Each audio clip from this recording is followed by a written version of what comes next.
আসসালামু আলাইকুম। আজকে আমরা যে প্রশ্ন নিয়ে আলোচনা করব সেটা হচ্ছে তড়িৎদ্বারের ইএমএফ নির্ণয়ের সুবিধাজনক একটি পদ্ধতি বর্ণনা করো। তাহলে এই যে আমাদের তড়িৎদ্বার বা কোষের ইএমএফ যখন নির্ণয় করব, আমাদের কথা হচ্ছে ইএমএফ মানে কি। আমাদের প্রতি বছর যে কোশ্চেন হয় যে ইএমএফ নির্ণয় করো বা আমাদের কোনো একটা তড়িৎদ্বারের সাহায্য ইএমএফ নির্ণয়ের একটা পদ্ধতি বর্ণনা করো, আমাদের জানা দরকার এই ইএমএফ দ্বারা আমরা কি বুঝি। ইএমএফ হচ্ছে ইলেকট্রোমোটিভ ফোর্স বা একে আমরা বাংলা ভাষায় বলতে পারি তড়িৎ চালক বল। এই তড়িৎ চালক বল দ্বারা আমরা কি বুঝি? তড়িৎ চালক বল হচ্ছে সেই শক্তি বা সেই উৎস যা একটা তড়িৎ কোষ বা যে কোনো কিছু একক চার্জকে সম্পূর্ণ একটা বর্তনীতে ঘুরিয়ে আনতে যে পরিমাণ কাজ সম্পূর্ণ করে তার পরিমাপই হচ্ছে ইএমএফ। তাহলে সহজ কথায় এটা কি দাঁড়াইলো, যে একটা বর্তনীতে আমরা যে কাজটা সম্পূর্ণ করব তার যে পরিমাপটা সেইটাই আমাদের ইএমএফ। এই ইএমএফ নির্ণয়ের ক্ষেত্রে আমরা সুবিধাজনক পদ্ধতি হিসাবে সাধারণভাবে ব্যবহার করি ভোল্টমিটার পদ্ধতি বা পটেনশিওমিটারের সাহায্যে আমরা ইএমএফ নির্ণয় করে থাকি।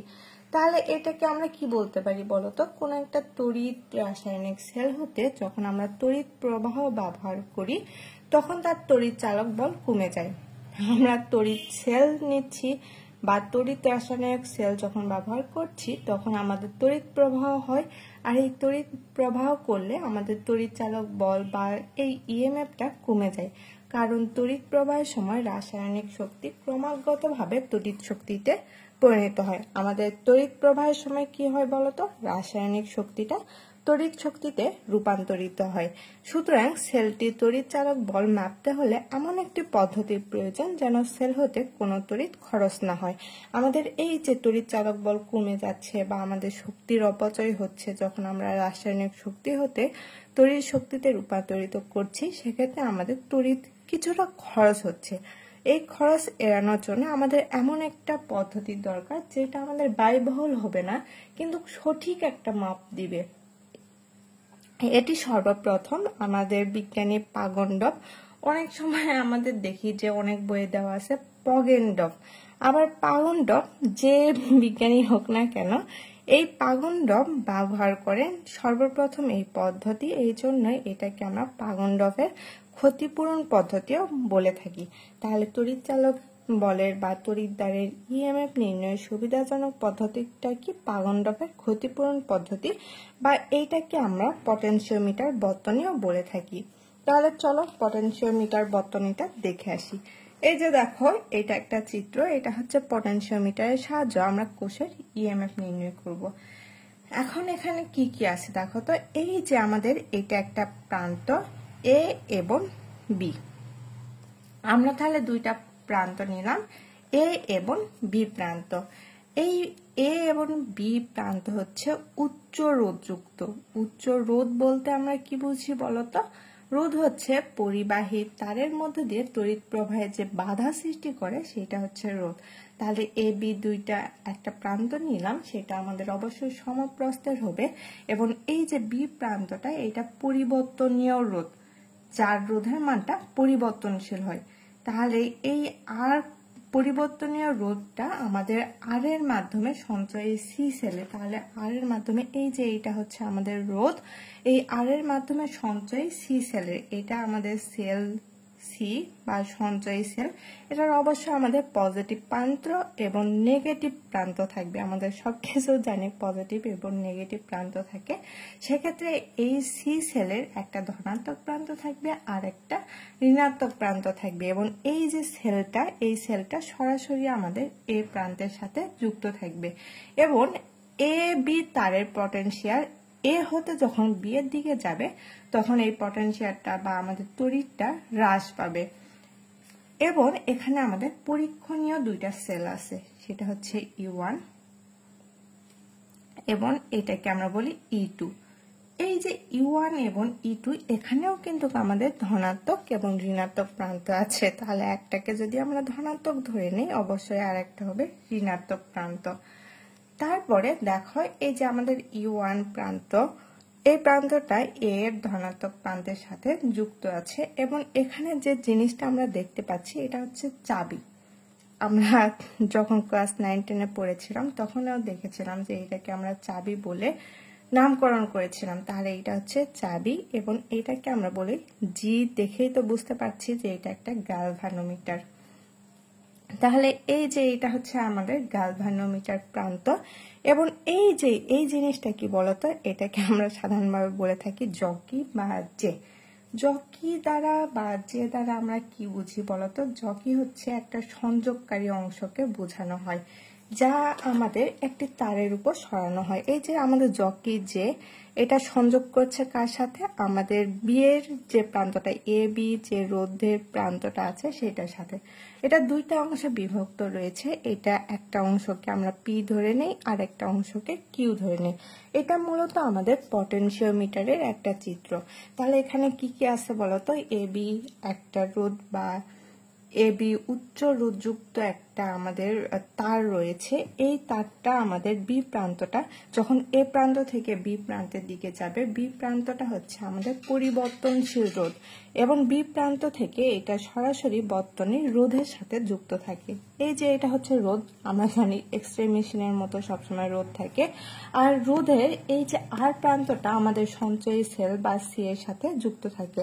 আবার সঞ্চয়ী সেলটা সরাসরি আমাদের এ প্রান্তের সাথে যুক্ত থাকে। এখন আসি এইটুকু কাজ শেষ।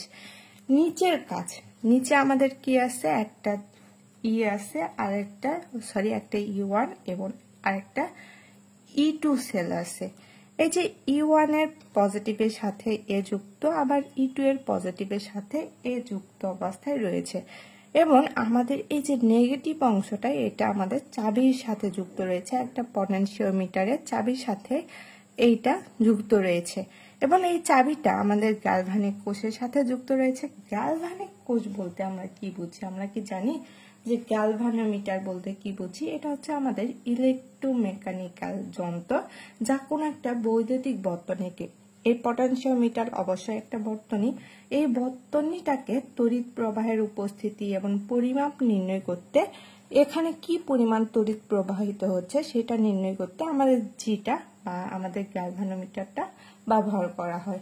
এবং যে বলতে আমরা জকি বুঝি।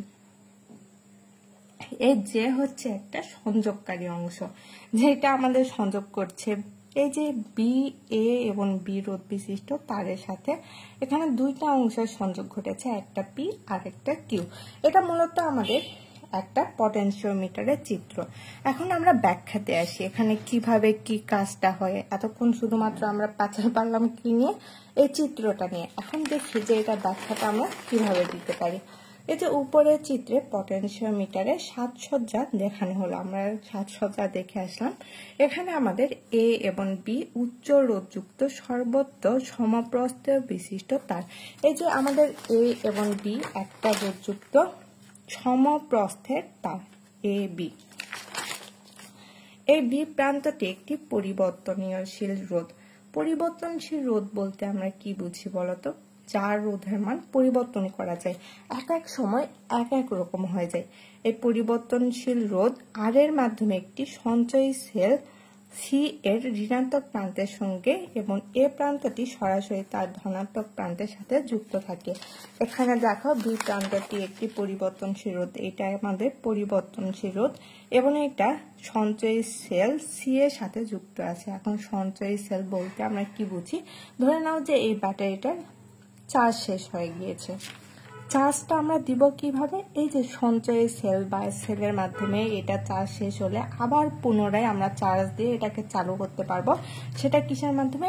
এই সঞ্চয়ী সেল সি এর মাধ্যমে। এবং ওই সিটা আমাদের সরাসরি ভাবে যুক্ত আছে কার সাথে? এ প্রান্তের সাথে বা এ প্রান্তের ধনাত্মকের সাথে যুক্ত আছে। এ বি তারের পটেনশিয়াল এ থেকে বি এর দিকে যখন যাবে তখন এটা হ্রাস পাবে। এখন কথা হচ্ছে আমাদের পটেনশিওমিটার বলতে কি বুঝি বলতো? ভোল্টেজ পরিমাপ করতে যেটা ব্যবহৃত হয় সেটাই আমাদের পটেনশিওমিটার, তাই না? তাহলে যখন এ থেকে বি এর দিকে যাচ্ছে তখন ভোল্টেজটা বা আমাদের যে বিদ্যুৎটা তড়িৎটা সেটা হ্রাস পেতে থাকে। তাহলে এ থেকে বি এর দিকে যখন যাবে তখন এটা হ্রাস পাবে। পরীক্ষণীয় সেল E1 এর ধনাত্মক প্রান্ত এ বিন্দুর সঙ্গে এবং ঋণাত্মক প্রান্ত একটি চাবি কি এবং গ্যালভানোমিটার জি এর মাধ্যমে এ বি তারের উপর দিকে চলমান জকি জে এর সঙ্গে যুক্ত থাকে। আমরা দেখলাম যে এই যে E1 এর ধনাত্মক প্রান্তের সাথে এ যুক্ত আছে এবং ঋণাত্মক প্রান্তের সাথে কে, এই কে এর সাথে আবার যুক্ত আছে গ্যালভানোমিটার, গ্যালভানোমিটারের সাথে যুক্ত আছে আমাদের জকি জে, আবার জে বা জকি যুক্ত আছে এ বি তারের সাথে। এটা মূলত আমাদের প্রথম স্টেপটা চলে গেল। এখন দ্বিতীয় স্টেপে কি কি ঘটে দেখো তো। এখন এই যে জকিটা, যে জকি যেটা আছে এটা এ বি বরাবর গড়িয়ে এমন একটি বিন্দু পি এর সন্ধান করা যায় যেখানে তার রাখলে গ্যালভানোমিটারে কোনো বিক্ষেপণ হবে না। এখন নতুন কথা শিখলাম যে বিক্ষেপণ। বিক্ষেপণ বলতে আমরা কি বুঝি বলতো? বিক্ষেপণ হচ্ছে কোন একটা গতিশীল কণা। এই জকি যে যেটা আছে এটা হচ্ছে একটা গতিশীল কণা। এই গতিশীল কণা বা আলোক রশ্মি কোন একটা মাধ্যম থেকে যাওয়ার সময় অণুর দ্বারা বিচ্যুত হয়, মানে একটু হালকা সরে যায়। এই জকি যে যেটা আছে সেটা হালকা সরে গিয়ে পি বিন্দুতে ছেদ করে এবং এদের সঞ্চার পর পরিবর্তনশীল হয়।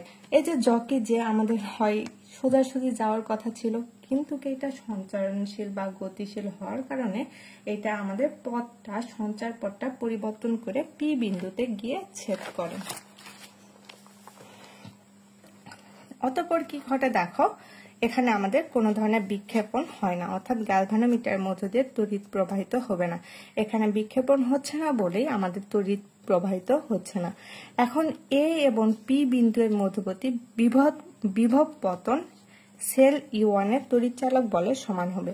এখন এ এবং পি, এই যে আমাদের এ এবং পি বিন্দু যেটা আছে এখানে আমাদের বিভব পতন ঘটবে। বিভব পতন বলতে আমরা কি বুঝি বলতো? তড়িৎ প্রবাহের পথে আমাদের তড়িৎ শক্তির একটা অপচয় ঘটে। পতন বলতে আমরা আগেই বুঝি যে অপচয়। এই যে এ এবং পি এর মধ্যবর্তী বিভব পতনটা আমাদের সেল E1 এর তড়িৎচালক বলের সমান হবে। আমাদের সেল E1 নিয়েছিলাম, এইটা তড়িৎচালক বল বা ইএমএফটা সমান হবে। অতঃপর চাবি কে দ্বারা E1 সেলের সংযোগ বিচ্ছিন্ন করে ওই স্থানে প্রমাণ সেল E2 যুক্ত করা হয়। যখন আমাদের E1 দিয়ে হচ্ছে না তখন আমরা আবার কি করলাম, নতুন একটা সেল যুক্ত করলাম।